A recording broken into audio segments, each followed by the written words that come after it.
ఓటీటీలో స్ట్రీమింగ్ అవుతున్న తిమ్మరాజుపల్లి టీవీ అనే మూవీ అయితే చూశాను. ఈ మూవీ ప్లాట్ ఏంటంటే 80s 90s టైంలో టీవీ అన్నది ఒక ఎమోషన్. ఆ టైంలో టీవీని ఎక్కువగా చూసేవారు. అయితే ఒక ఊర్లో ఒకతను ఒక టీవీ కొంటారు. అయితే ఆ టీవీ మిస్ అవుతుంది. ఆ టీవీ మిస్ అవ్వడానికి హీరోకి గల సంబంధం ఏంటి, అసలు టీవీ ఎలా మిస్ అయింది అలా తెలియాలంటే ఈ సినిమా చూడాల్సిందే. అయితే ఈ సినిమా పాజిటివ్ విషయానికి వస్తే, ఈ సినిమాలో కొత్త యాక్టర్స్ ఒక 40 మెంబర్స్ వరకు యాక్ట్ చేశారని అన్నారు.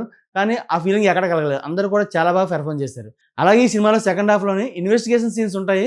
అవన్నీ కూడా చాలా బాగా అనిపిస్తాయి. అలాగే టీవీ సంబంధించిన ఒక సీన్స్ ఏదైతే ఉంటాయో అవన్నీ కూడా బాగానే అనిపిస్తాయి. ఇక క్లైమాక్స్‌లో వచ్చే ఎమోషన్ కూడా బాగానే అనిపించింది.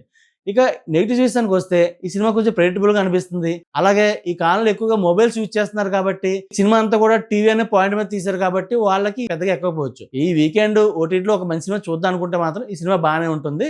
సో ఎవరైనా చూద్దాం అనుకుంటే ఈ సినిమా ఆహాలో స్ట్రీమింగ్ అవుతుంది. తప్పకుండా చూసేయొచ్చు. మరిన్ని ఇలాంటి ఫిల్మ్ అప్డేట్స్ కోసం సబ్స్క్రైబ్ టు షోగాడ్ ఛానల్.